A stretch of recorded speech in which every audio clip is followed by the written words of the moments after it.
Hello, everyone, and welcome to our monthly webinar. My name is Justin Cooper. I'm a hard money lender, full-time real estate investor, coach, and consultant. Each month, we bring in some of our friends in the industry to share their expertise. Now, this may be through a presentation, like when we talk about self-directed IRAs or title insurance, or we may simply interview our expert friends and dive deep into how they got started, where their investing has taken them, and what they see coming both for themselves and for the industry. Now, this webinar is brought to you by Pine Financial Group. Pine Financial is Colorado and Minnesota's premier hard money lender. Pine focuses on the needs of Colorado and Minnesota real estate investors. We're investors ourselves, and we know what it takes to get deals closed. Everyone at Pine Financial Group is dedicated to the success of its clients. We only experience success when our clients are succeeding. So we have a habit of telling you when a deal should or should not be done. And isn't that what you want from a professional in the industry, especially someone that you trust as an advisor? You will benefit from our honesty and integrity when you choose to work with us. Now, tonight's webinar is on a topic we don't normally talk much about here, investing in pretty properties. And I'm excited to introduce Todd Foster. Todd has been in real estate since 2010 and was able to leave his full-time job in 2012. He learned under Ron LeGrand and is a master at setting up creative deal structures to buy pretty houses in nice neighborhoods. He actively buys pretty houses in the Twin Cities on terms, and he mentors hundreds of other real estate investors all across the country on how to do the same. He believes there's so much more opportunity in this space than in the distressed housing space. Now, Todd, I gave everybody just a quick overview of who you are and what we're going to talk about tonight. So with that, though, I want to turn it over to you. Tell us a little bit more about yourself, and then let's dive into tonight's topic. Yeah, hey Justin, happy to be on and sharing my favorite topic, which is my niche in real estate, buying pretty houses on terms, essentially buying for full price. And I've got a slide here that I'll kind of walk you through, give you a little bit of background about me. But let's kind of dive in, and I'll keep my background mercifully short for those of you on the call that know me. Just a quick synopsis of what we'll be covering tonight. What is the pretty house business, right? I mean, you've probably heard, there's people out there that are buying beautiful homes for full price or for top dollar that need little to no work, and that's essentially what I do. That's my niche in the industry. So we'll be talking about how you can profit and make money on deals even when a seller is wanting full price for their property, or top dollar market value. Insert whatever phrase you want there, but something very, very close to top dollar for the property. We'll talk a little bit about how you can profit from over leveraged properties without doing short sales. Now, I'll be honest with you, this has not been very prevalent in the market as of late. Because there just haven't been a whole lot of over leveraged properties given the way that the market has been running the last handful of years. But I'm sure that if most of you have been kind of watching what happens, it's been going up and up and up, and sooner or later, there's probably going to be a little bit of a downturn, and you're going to start to see some over leveraged properties. So I'll show you one strategy that you can use to buy properties and or to make money on over leveraged properties and not have to go through the hassle of doing short sales. We'll talk a little bit about how you can help more sellers and do more deals using terms. Now, this is going to be especially valuable if you're already in the business, and say you're a rehabber or you're a wholesaler, and your primary business model is getting properties that are maybe distressed, or getting them 60, 70 cents on the dollar. We all know that there's a large majority of the market out there that have really nice properties that aren't going to sell for a lower price like that. So this will give you another option to deal with those sellers and give them more options and do more deals. And so I think the best way to kind of show you guys what it is that I'm talking about is to show you some real examples of pretty house deals. I'll walk you through as many deals as we have time for in the next hour. I've got a whole lot of examples to go through. I think a lot of people including myself, work best and learn best when we're looking at deal structures and some just real life examples. So with that, I mentioned my bio. Justin, gave me a quick intro. So my background, I'm a former engineer by trade. I spent 15 plus years in corporate America, and I was the guy that hated every second of his job. Unfortunately, that was me. I'm not proud of that. I look back and I was not a model employee. I was always looking for a way out of corporate America. I knew that it wasn't really for me, and it took me a long time to make that leap. And a lot of it had to do with self-confidence and a belief in myself. And I was eventually able to make that leap into real estate. I started part-time in 2010, and I started flipping mobile homes, of all things, and that was primarily because I could buy them very, very, very cheap. I'd buy them for $1,000, $1,500, maybe $2,000, and then maybe put $1,000 worth of work into them, not much, right? And then turn around and sell them for 10, 12, 15 grand and sell them with owner financing, collect what I had as a down payment, what I had into it, and then the rest was just monthly cash flow. And I started that way, quite frankly, because when I got started in real estate, I didn't have a whole lot of money, and I was scared of losing what little bit of money, which was really not a lot. I was scared of losing what money that I did have, so I wanted to get my foot in the door with something and get my feet wet, and so that's how I got started. My credit, quite honestly, when I got started, sucked. I was, coming out of some personal situations that led to a tank in credit. So I was not in a very good place when I got started in real estate. And looking back, it was actually a beautiful thing because it forced me to learn creative deal structuring. It forced me to learn ways to still do deals without using money and or credit, because I wouldn't have been able to sniff a loan, back at that point in my life. I was mentored by Ron LeGrand. A lot of you guys probably know him as, I know him as kind of the godfather in the industry. He's the guy that's trained a lot of the trainers out there. Great dude. Just been very fortunate enough to have a relationship with him over the years. And you're following his advice and doing the pretty house business here that I'm going to show you. I was able to leave my job in 2012. Haven't looked back since. And been very, very blessed to have mentored, hundreds of other investors all across the country in these concepts. And I am an active investor as well in the Twin Cities market. So enough about me. Let's get to the content. So what is this pretty house business that we're talking about? High level, in a nutshell, here's what we mean. We're talking about nice move-in ready homes, beautiful homes and beautiful neighborhoods that need really little to no repair.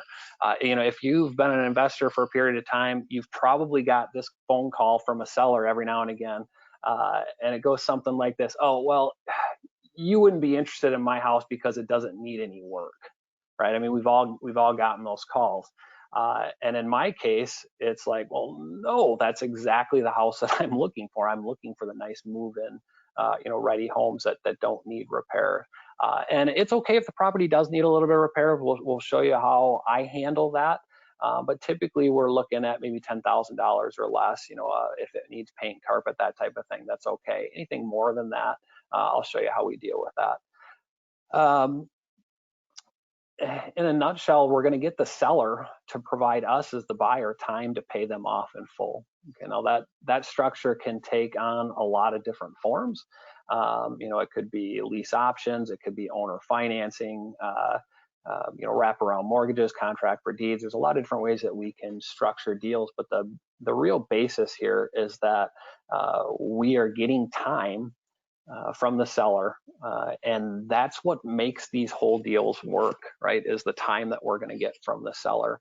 If the seller's not willing to give us time to pay them off in full, at the end of the day, you're not going to be able to structure some type of a pretty house deal. We need the time. Now, the benefit to the seller as you'll see, is going to be that they're going to make more money in the long run. So we will net them out higher. They're going to net more money than if they sell to us than any other way, if they have to sell with a realtor or take a discount or anything like that. So it does mean more money in their pocket. So in essence, we are paying them for being a little bit patient and giving us the time to pay them off in full. So as I said, we're buying on terms with owner financing or lease option. I'll show you some examples there. And generally speaking, I prefer to sell using lease options, and I'll show you why that is here in a second. So, just some additional benefits here before I get to the examples. And there was a whole plethora of things that attracted me to the pretty house business. And I'll run through a handful of them here quickly. One of the big things for me was that I liked getting 3 paydays for every deal that came across my desk.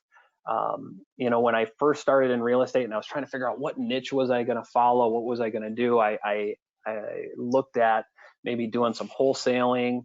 And while I knew a lot of people that were successful wholesaling, and I still do, I know some people that have massive wholesaling businesses. To me, I just wasn't looking to create what I felt like would be another job, right? Where I wholesale a property and maybe I got to go back and do it again to get paid and continue to do that to get paid. So I was really looking for cash flow. And I saw a way with the pretty house business where not only could you get that upfront infusion of cash, but you can also create monthly cash flow, and then you get these big back end paydays later on down the road. So, and I'll show you some of that. I also really liked that you didn't need money or credit, as I mentioned. I didn't have either when I first started, so that was a big deal. I liked the fact that I didn't have to deal with lenders or banks because nobody would touch me because of my credit. I also, if I'm being honest with you guys, I had watched way too much HGTV growing up. And I had seen, issues with contractors and contractors running out. So I had this aversion to rehabbing and maybe repairing houses and dealing with contractors. So that was something that I was honestly looking to avoid. And so that was one of the other things that drew me in. I also didn't, I guess I really liked the fact that I felt like I didn't have to make low cash offers.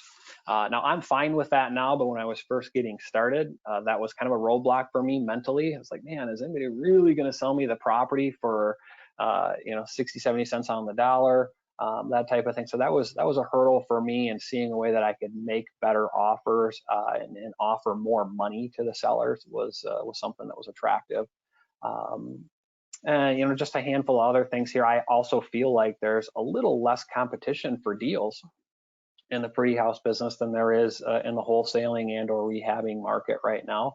And case in point, I mean, if you drive up and down, any street in any neighborhood where you live, I'm guessing, let's say you see 10 properties for sale.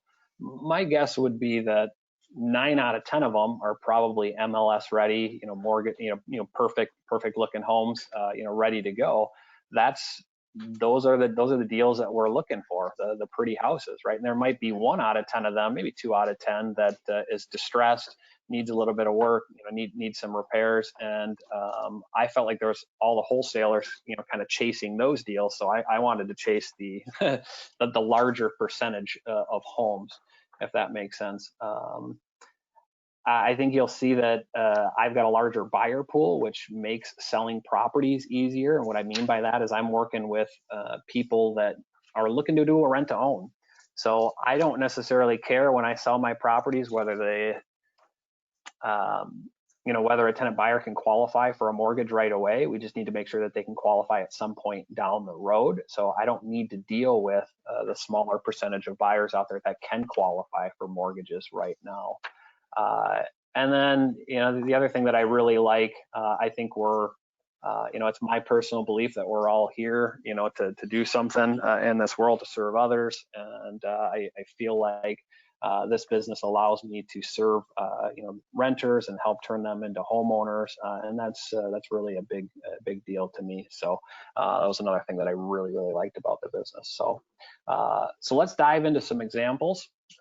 Yeah. So Todd, before we get into Sure. those examples, I just want to remind everyone to jump into those question sections. I know what we typically talk about here is more the distress stuff, because that's typically where, of course, Pine Financial and hard money can come in. For sure. And Yep. so this is, yeah, so this is kind of a fresh topic for folks. We don't really spend a lot of time talking about the more creative real estate world, really. And so, as we're going through this, as Todd's going through the presentation, especially with the case studies and examples, jump into the question section and reach out. And so Shelly already did that, and she says, can we explain wholesaling for the newbies?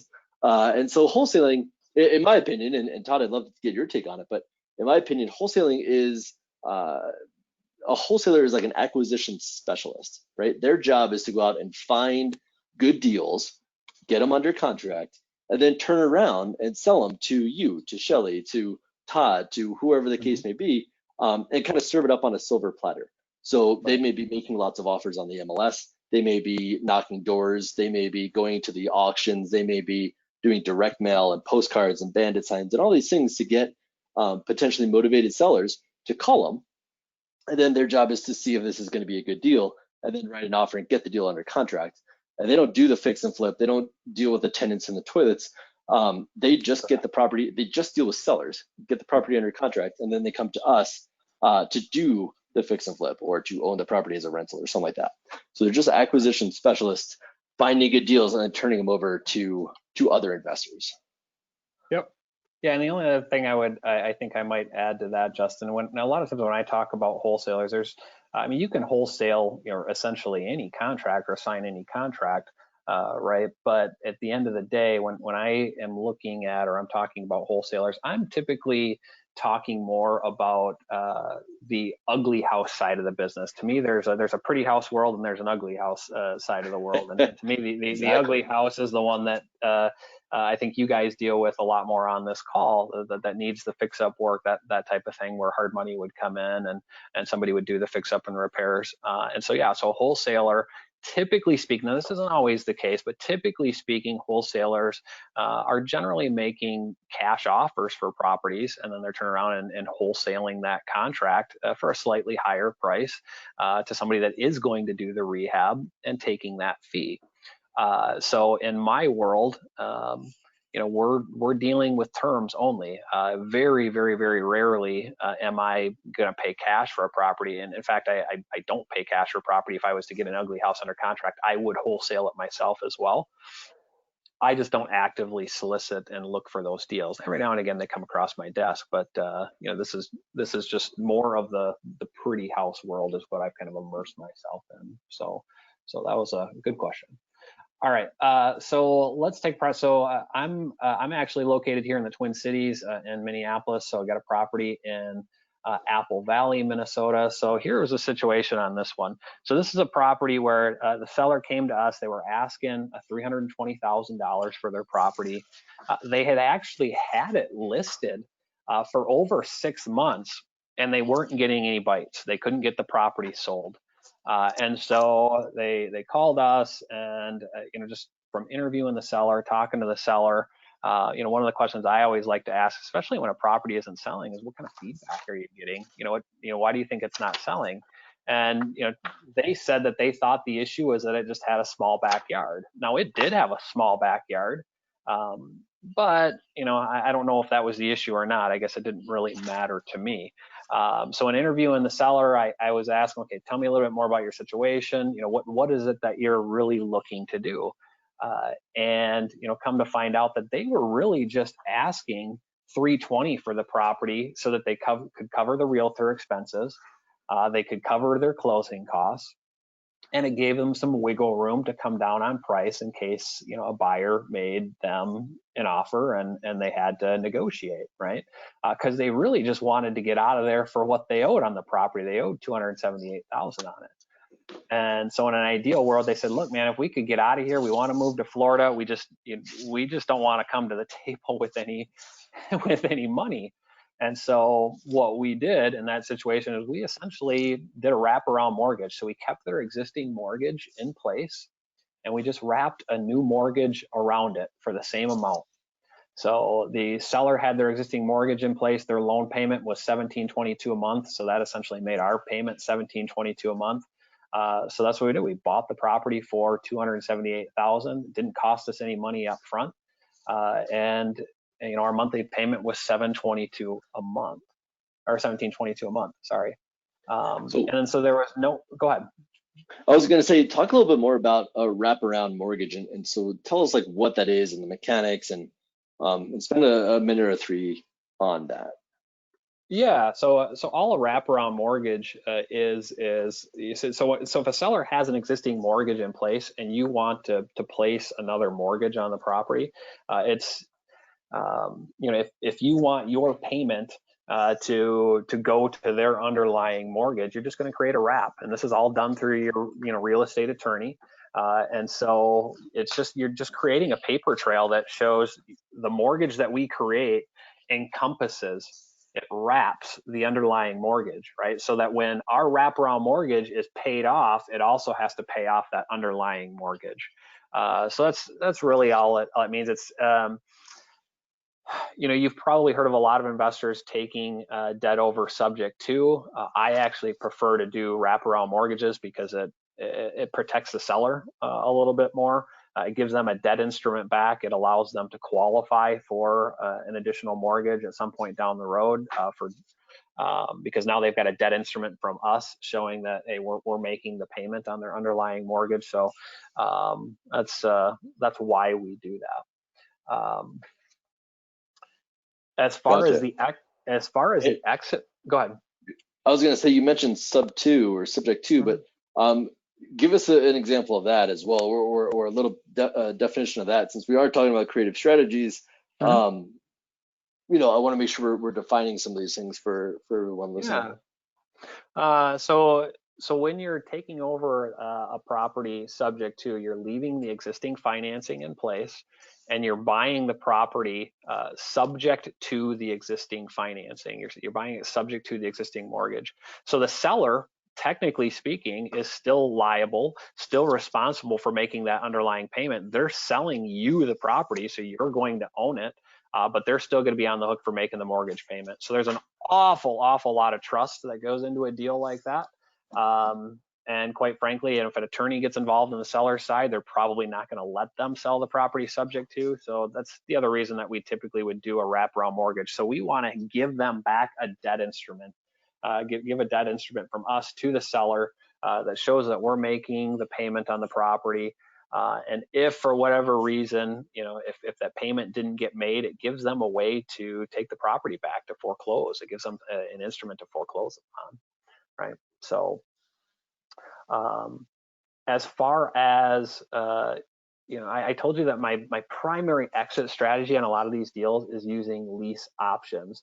And if you're not familiar with lease options, let's kind of lay that out real quick. So a lease option, very simply, is you've probably heard of a rent to own, or a lease with an option to buy, or a lease to purchase. Those are all basically the same thing. You got a lease component, and then you've got an option component, which gives the person buying the property or leasing the property an option to purchase the home at a set price within a set amount of time. Okay, so the terms of the purchase would be laid out in that option agreement. So when I sell a property on a lease with an option to buy, so for this particular example, we actually sold this one on a lease option, and we found a tenant buyer, and we gave them 1 year to purchase the property from us, and the purchase price was going to be $329,900. And their monthly payment to us on the lease component was $1,895 a month. Now, they gave us $16,500 as an option deposit to secure that contract. And so all the option deposit does is it'll go towards the purchase price of the home once they go to purchase. So the option price is $329,900. Let's say within a year that tenant buyer exercises their right to buy the property. They want to buy it at $329,900. Well, they've already given us $16,500. So now they just need to bring a mortgage to the table for what would that be? $313,400. Yeah, exactly. So So it essentially doubles as their down payment, but it's also non-refundable, which is the beauty of this. So if for whatever reason the tenant buyer chooses not to purchase the home, if they move on, right, you keep that money. So that all goes into your pocket as a non-refundable option deposit. So now, I mean, one of the things I wanted to highlight on this particular deal, and I talked a little bit earlier about it being easier to sell when you're selling with lease options. You have a larger buyer pool.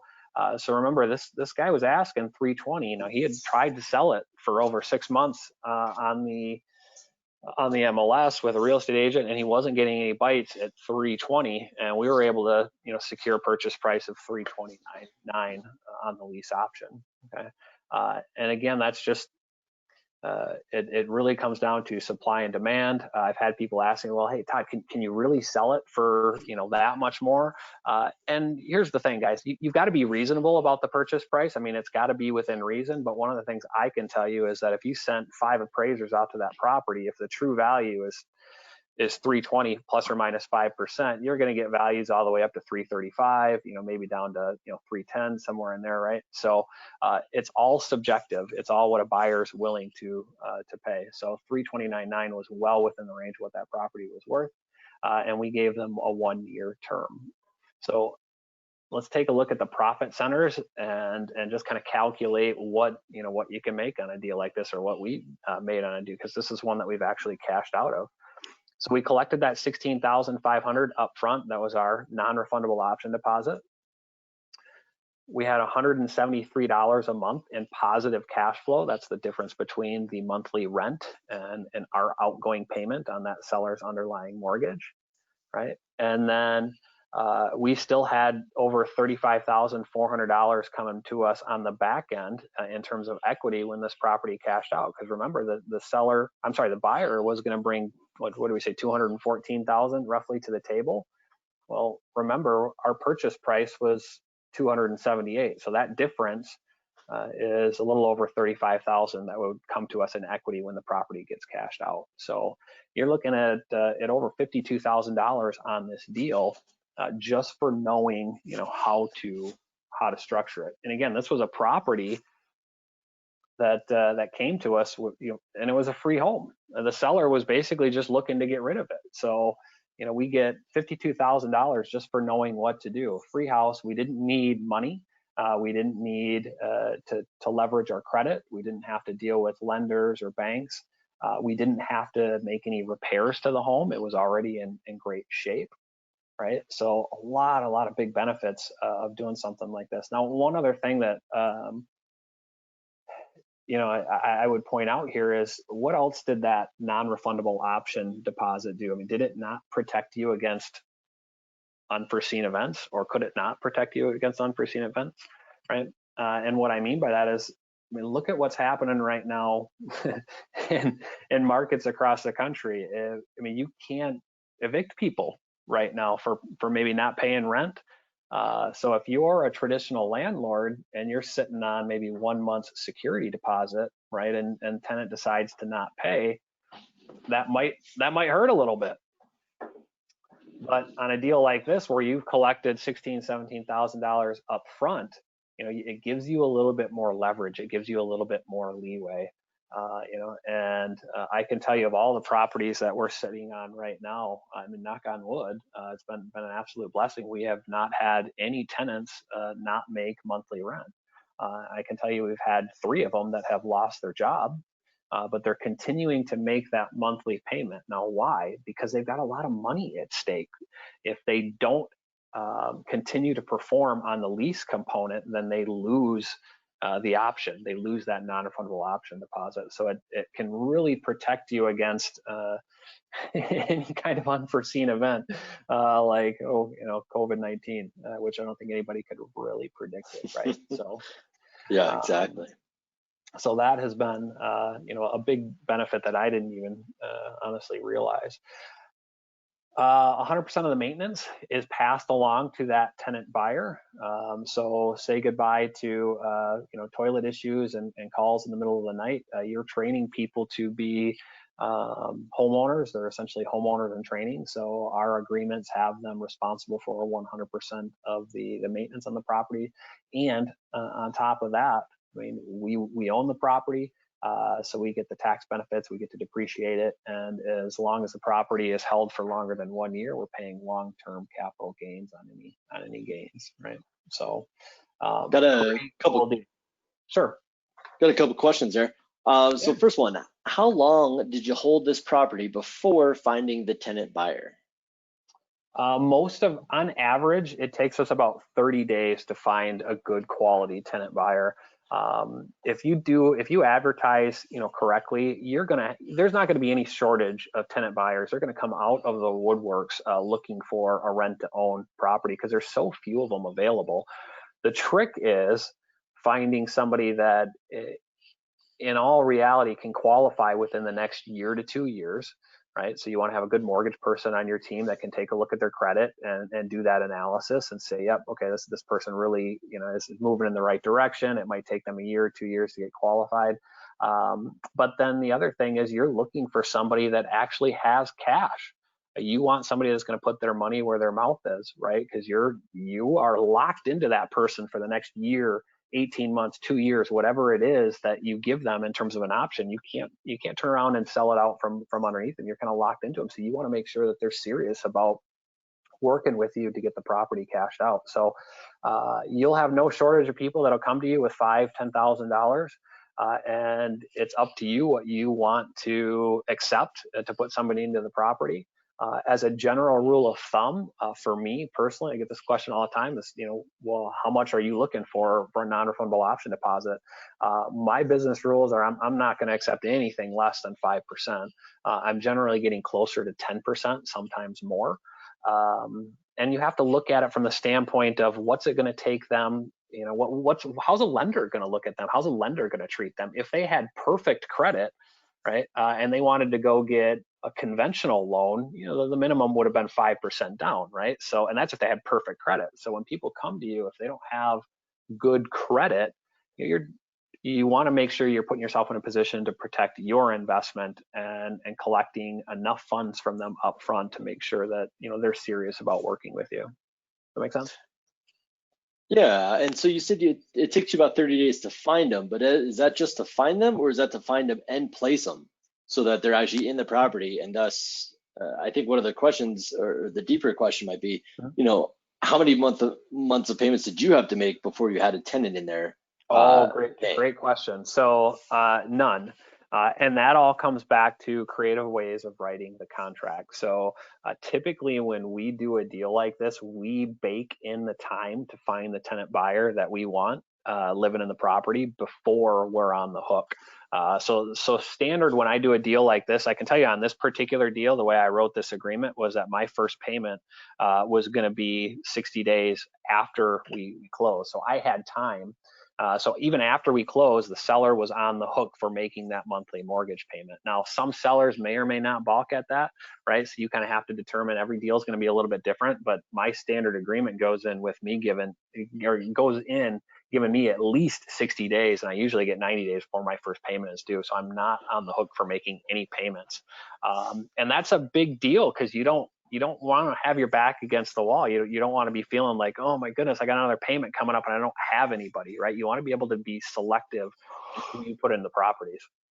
So great. Yeah, it makes sense. You don't want to rush into choosing someone and choose someone just to have, someone there to cover that mortgage. You want to make sure it's the right person in there. I like that. Correct. Couple more questions. Sure. So it looks like the seller took a 13% cut on their price, right? And so were you able to get this without any realtor fees? Or did you maybe wait until the listing expired?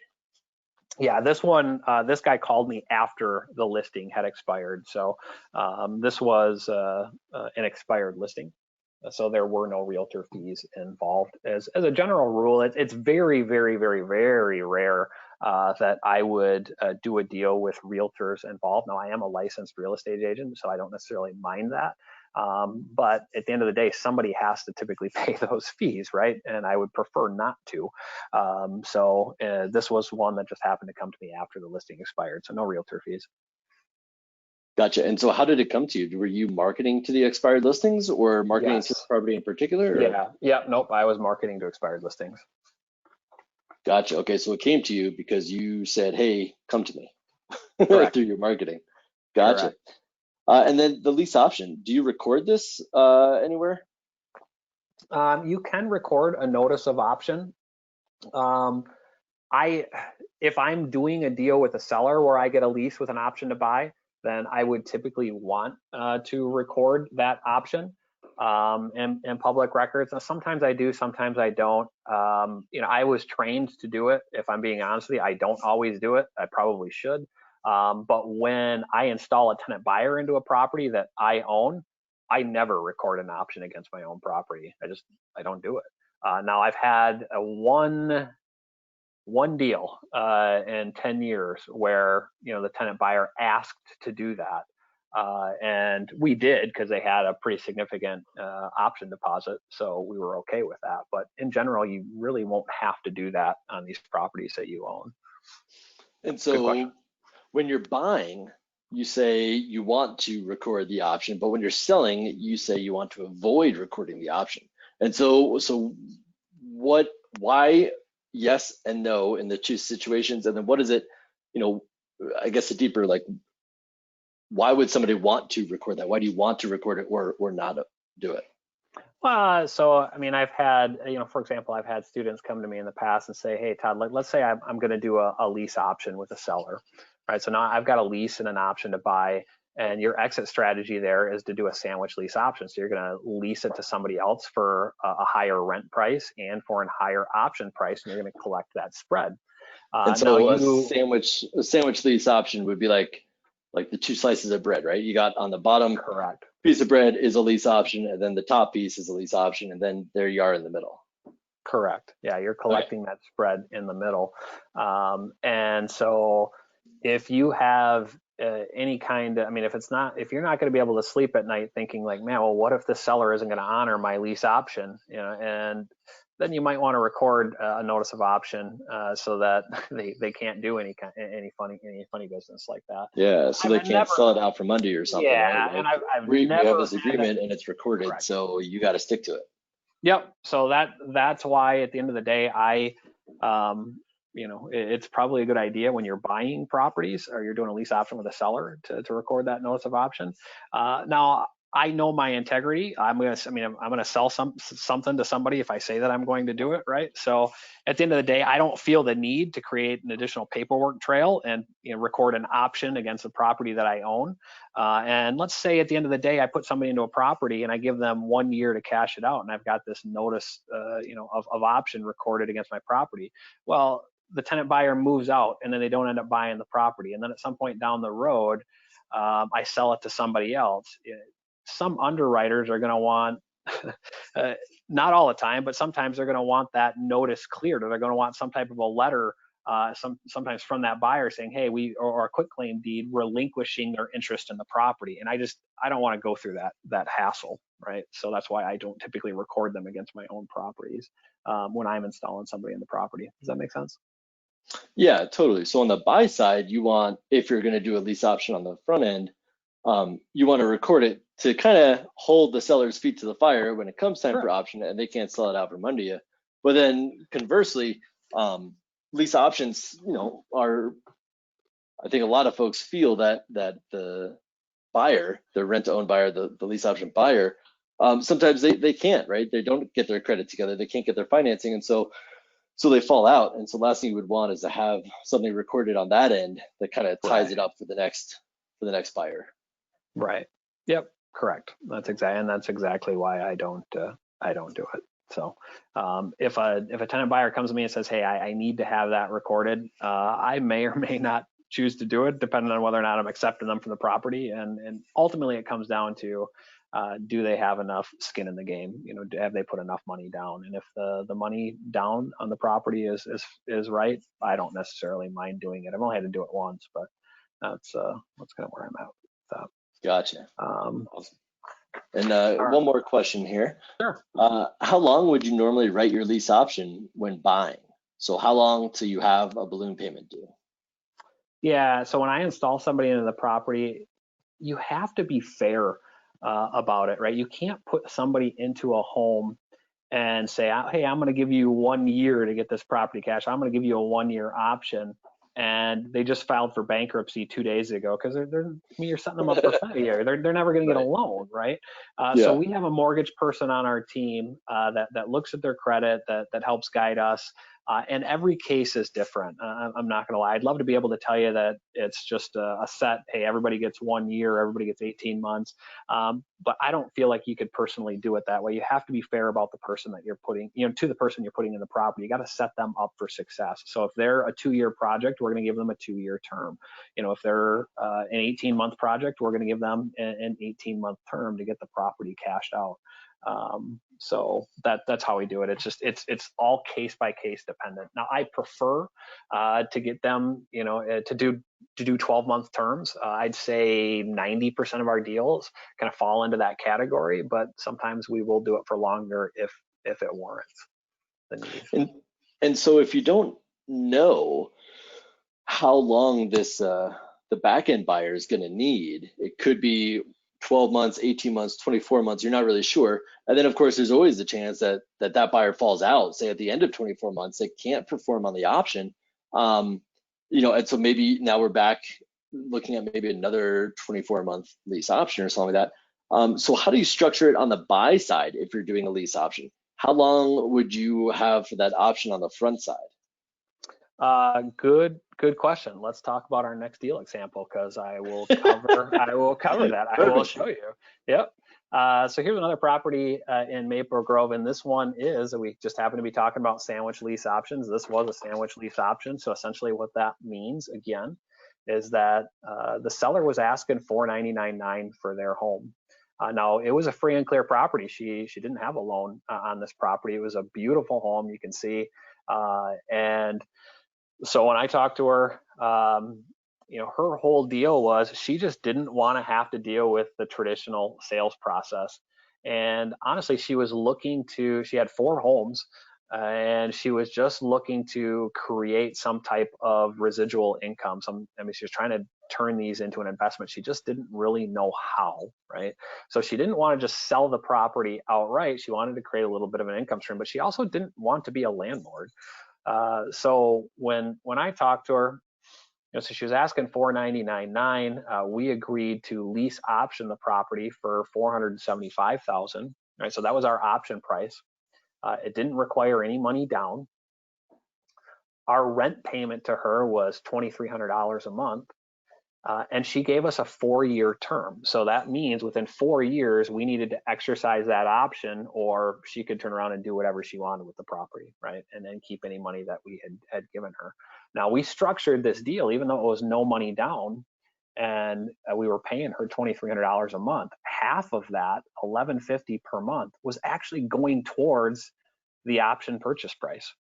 So, just quick math, let's say after 10 months, we decide to exercise our option. We don't pay $475, we pay $475 minus $11,500, which is 10 months worth of those $1,150 that got contributed towards the purchase price. So hopefully that makes sense, but it's a way to buy down the purchase price on a monthly basis. And so it was a great deal for her. She was tickled to death to do that, because she looked at it like, hey, every month that goes by, she's netting an extra $1,150 per month than she would have otherwise had she sold this property traditionally, right? Because if she sold the property traditionally, she would have had to pay realtor fees, commissions, and all that other stuff. So it was just more money in the long run in her pocket.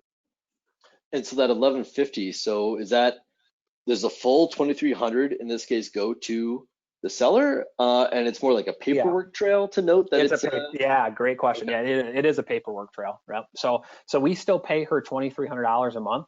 She puts that in her pocket, and if and when we go to exercise that option, now because it's an option, we could choose not to exercise it. It's just that it's an option to purchase, meaning we have a choice. We could choose to buy it, or we could choose not to. So if we choose not to, she keeps that full $2,300 a month, for every month that we're in the deal. If we do exercise the option to purchase, then at that point, it turns into a paperwork trail. When we create the purchase and sale agreement at that time, say 10 months in, then we're just going to show that our purchase price is not 475. It's going to show 475 minus 1150, and we're going to chalk that 11,500 up that we gave her as earnest money, essentially, or as a down payment is how we would structure that on like a purchase and sale agreement. So very creative way to do a deal and buy down your purchase price, but at the same time also net some additional income out of the deal for the seller. So it's really a win-win for everybody. Now, our exit strategy on this, we found a tenant buyer, and we sold to them on a lease with an option to buy. Now, their option price was $504,900. So right there, the 5,049 minus 475, we've got a $29,900, or about a $30,000 spread. And as luck would have it, we actually collected a $30,000 non-refundable option deposit from this buyer. So all of our profit essentially was captured on the front end, at least of our spread. Now, we also had monthly income, because our monthly rent to that tenant buyer was $3,000 a month, or $29.95, right? So we had roughly $700 a month in positive cash flow on this property. Now, we gave them no, this was somebody that needed longer than the traditional 12 months. We actually gave them an 18-month term to get this property cashed out. And after 18 months, they still hadn't got the property cashed out, right? So what do? Well, I mean, you have options. I mean, you could move them out. You could do it again. My theory is if they're taking good care of the property and they're making good headway and they're still moving in the right direction towards getting it purchased, I'm fine. I leave them in there, and because ultimately at the end of the day, we're working to try to create, homeowners and turn people into homeowners, right? So that's my approach. So we left them in the property. Now, after 24 months, they called me and said, "Hey, Todd, bad news. We're not going to be able to purchase the property. We need to move out." And that was after 24 months. Now, I had a 4-year term with the seller. So I had committed to the seller that within 4 years, I would exercise my option to buy, or we'd go our separate ways, or we'd reevaluate at that point. So I still had 2 years left. So to answer your question from the previous example, Justin, it really just comes down to how much time you've negotiated with the seller to get the property cashed out. I always go in and try to negotiate as much time as humanly possible, right? And that just comes down to a simple question to the seller. Well, what's the most amount of time you can give me to get you cashed out? And maybe it's 2 years, maybe it's 3 years, maybe it's 5, 10. I've had sellers give me 30 years. Right? They don't. So it really just depends. It's a case by case basis. But she said, "Look, I'm comfortable giving you a 4-year term." So after 24 months, this tenant buyer moved out, and we were a little over $46,000 in profit on this particular properties. But we still had 2 years left to get the property cashed out. So what do you think we did? We went back and yeah, exactly. We went back and we started the process over again because we still had 2 years. So we went back and we started advertising for a rent-to-own buyer. And we had, at that point in time, I don't know what it was just about that area, but we had a number of people come to us with really hefty deposits, $50,000, $60,000, $70,000, and they said, "Look, if we're going to put that much money down on a home, we would want to buy it on a contract for deed. We don't really want to do a lease option, right?" And so that became a problem for us because we didn't own the property, and you can't sell something that you don't own. The only thing that we could do was, lease option the property, because that was what our contract was with the seller. We would have to buy the property first to sell it on a contract for deed. And so talk to us about a contract for deed real quick. What does that mean? What is that structure like? Yeah, the simplest way to put it is if you just think about exactly what it sounds like. It's just a contract for the deed, and the contract is typically going to be monthly payments, but you don't get the deed to the property until you fulfill all of the terms of the contract, or you pay off the contract. So you have, you'll have an equitable interest in the property, right? But you still are kind of waiting on the deed. Typically, the deed's held in escrow. So we couldn't sell the property on a contract for deed. And in my experience, if you're collecting really, really large deposits, sometimes you're going to get some pushback from people and say, hey, I would really rather have, kind of an ownership piece in the home. And I'm not really comfortable with the lease option. So what we did was we went back to the seller and we said, hey, are you liking this deal so far? Yeah, I'm loving it. It's great. She loves the monthly income. Okay. Well, what if, would you be open to selling the property to us, on a contract for deed? And she said, yeah, I think I would, but I would want, to get a 6% interest rate, if I'm going to finance somebody on a contract for deeds. Okay, that's fine. And at that point in time, our purchase price to her, if we were to exercise our option because we had made 24 months of payments, was roughly $447,000. And so we said, okay, well, what if we create a contract for deed, between you and us, for $447,000 at 6% interest. And we said, how long will you give us to cash you out on the contract? She said, I'd be comfortable giving you a 7-year balloon.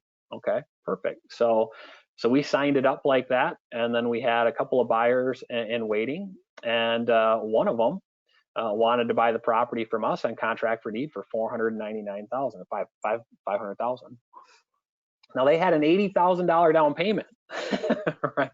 So that created a little bit of a problem for us because we didn't have an $80,000 spread. I mean, we were buying it for $447,000, selling it for $500,000. So there was really only a $52,000 spread there. So then we had to go back to the seller and say, hey, we got some really, really good news for you. We found a buyer that wants to buy the property from us, and it's going to live up, to your terms and then some. They're willing to pay 6% interest. They're okay with the 7-year term, and they're going to put a significant amount of money down on the home. Right. And we're obviously selling it to them for a higher price, which she knew. She didn't care as long as she got her 447. And she said, so, hey, we're going to take the balance of what's owed to us, the difference between what we sell it for and what we're going to buy it for, and then the rest is going to come to you. So the buyer still put down $80,000 on the home, and we just assigned our contract for deed back to the seller, and we stepped out of the deal. So we collected $52,500 of that 80,000, and then 27.5 went to the seller. So she essentially financed 420,000, roughly 420,000, at a 6% rate. So I'm sure you're probably going to get all kinds of questions on that, and that's okay. But essentially what we did within 2 years, we created $46,000 worth of profit from the first buyer. And we didn't even have to stay in the deal on the second one. We collected $52,500, assigned it back. So we made, just a shade over $99,000 worth of profit on that one deal over a 2-year period, right? And what did we do? We essentially gave the seller full price for her home, or very, very close to it. She netted more money selling to us than she would have any other way. Is that pretty cool? Yeah, that's pretty fantastic. I mean, yeah.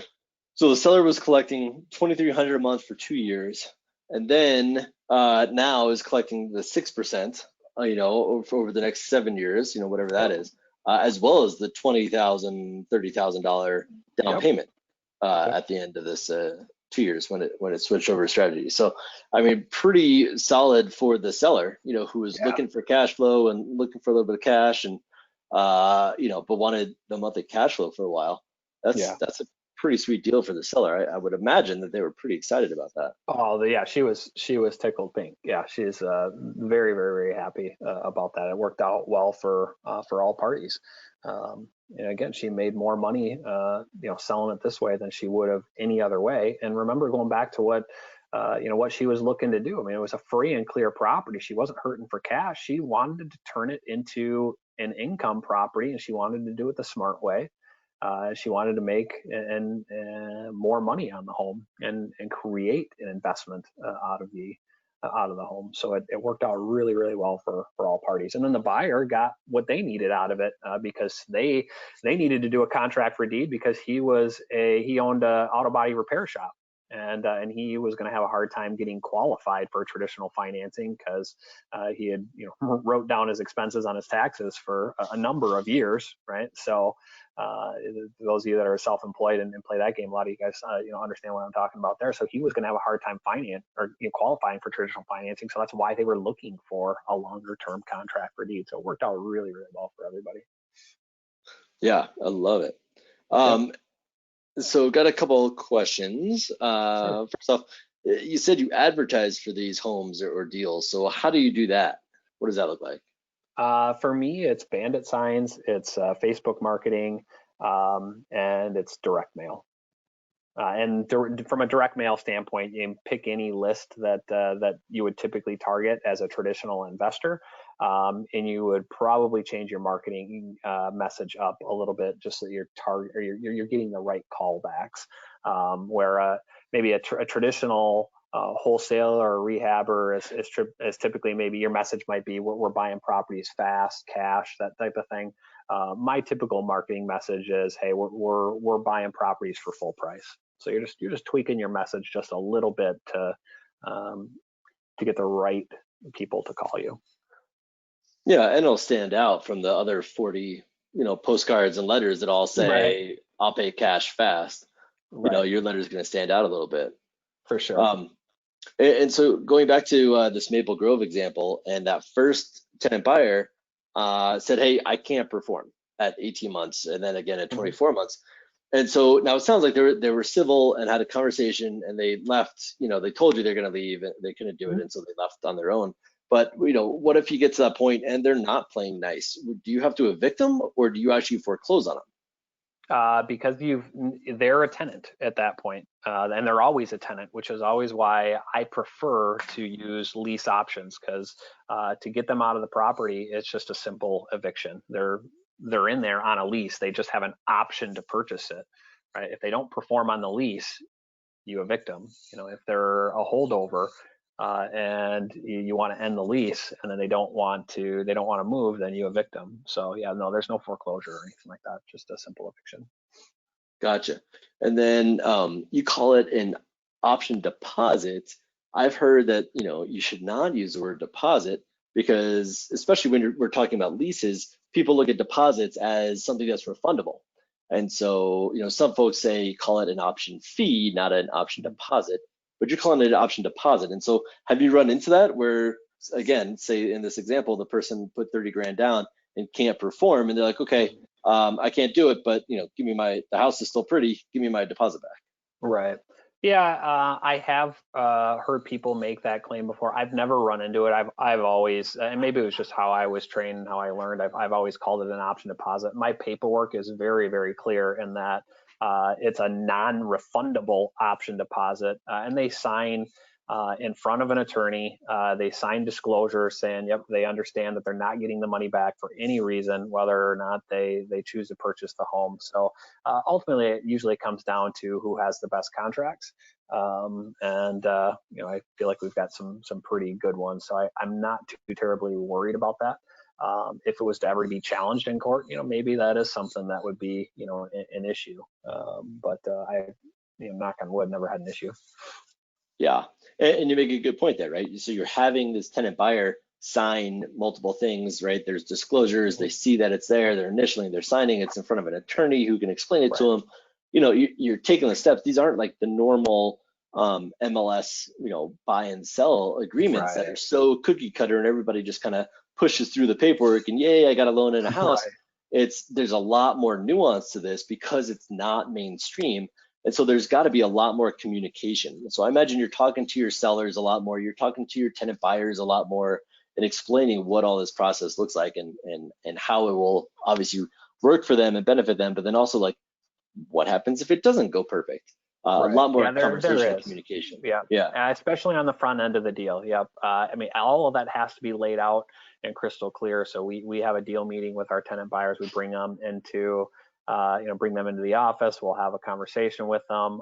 We've started recording those because if there's ever a he said, she said, and eventually they sign paperwork in front of an attorney, right? And if there's ever a dispute at some point down the line, that's the attorney that represents us in court, and he's the one saying, yes, Mr. Judge, you know, they knew all this, they signed here, here, and here, here's where we explained it, right? So it's, I mean, ultimately it comes down to how well you protect yourself. And I've just learned over the years that, yeah, I always want an attorney closing these deals. Now, you don't have to have an attorney. I mean, they're very simple deals to close, but I'm going to have an attorney close one every single time. Yeah, I mean, that just makes sense, right? Especially with all the moving parts and the high dollars, you know, going on these, you know, you got a CYA, right? You got to cover your assets. And and so that just makes sense, right? It's worth the extra little fee, especially, I mean, you can bake those fees, the attorney fees and anything else into the transaction, right? I mean, it's not just coming from your pocket, of course. So, but it sounds like these are, you know, pretty, and maybe because I haven't done one myself, but there's a lot of paperwork, there's a lot of moving parts, you know, different interest rates, different terms, all these things. And so how do you track all of this? How do you stay on top of all this? I mean, you're not doing just this Maple Grove one wasn't the only deal you did in those 24 months, or maybe it was, right. But you know, how do you stay on top of all that and stay organized? So we use a contact management database, or CRM, like most professional investors are probably using. That's going to track where you're at in each individual deal process, right? So you know, each seller that we talk to has a contact record that's created with notes, and then depending on where they're at in the process, we kind of move them through the funnel. So we always know, you know, what the next step is in the game, so that nothing's falling through the cracks. Awesome. Yep. Well, Todd, our hour together has quickly passed. I would love to hear more and go through some more examples. I don't see any more questions popping in. So, you know, I want to be respectful of your time, of our attendees' time. We said we'd be together for an hour, and we've gone just over that. So just to give another minute or two in case any more questions come up, Todd, any last thoughts or comments about anything here before we wrap up and say goodbye? Yeah, so from my standpoint, so hopefully you guys have found, you know, value in this. It's got your, you know, your head spinning, and you're thinking, oh, man, there's some opportunity here. You know, if you are in the ugly house space to expand and maybe do more deals and help more sellers. And if that's the case, I know we didn't get a chance to go through a lot of the examples and stuff that I had here. But I do, you know, go through more examples. You know, if you want to learn more, just go to learnprettyhouses.com, you know, or you can certainly contact me. There's my contact information, and be happy to sit down with anybody in your audience and, you know, kind of show them how they could profit. Awesome. Well, Todd, I was going to ask how people can get a hold of you, but there it is right there. So there it is. .com, and you're giving us your cell phone number, so be careful. I might. Well, so here's So here's the thing, guys.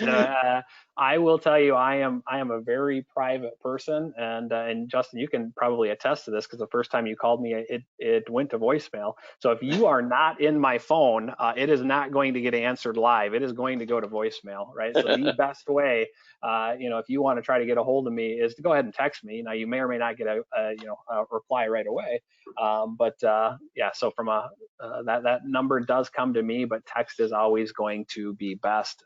Don't expect me to pick up the phone. Definitely leave me a message if you want to get a hold of me. But the best way, I mean, if you want to see some more examples, some more creative deal structuring, I mean, go through a whole bunch of examples, just head over to learnprettyhouses.com and check that out, and go from there. Awesome. Well, perfect. Well, thank you everyone for joining us tonight. Todd, really appreciate the time and the knowledge, the explanation, and of course, case studies. I definitely agree. I learn better through case studies, and you definitely went through a few. Unfortunately, we didn't get time to go through all of them, but really appreciate what you shared tonight and for giving up your time. So thank you so much. And of course, everyone else, if you are interested in investing in ugly houses, that is what Pine Financial does. We love to lend on ugly houses, fix and flips, the Burr method for buying rental properties. Feel free and reach out anytime. I'd love to talk to you. Our office number is 303-835-4445, and you can learn more about us at pinefinancialgroup.com. And otherwise, again, thank you everyone, and we'll see you next month right here on the Pine Financial monthly webinar. Thank you. Thank you.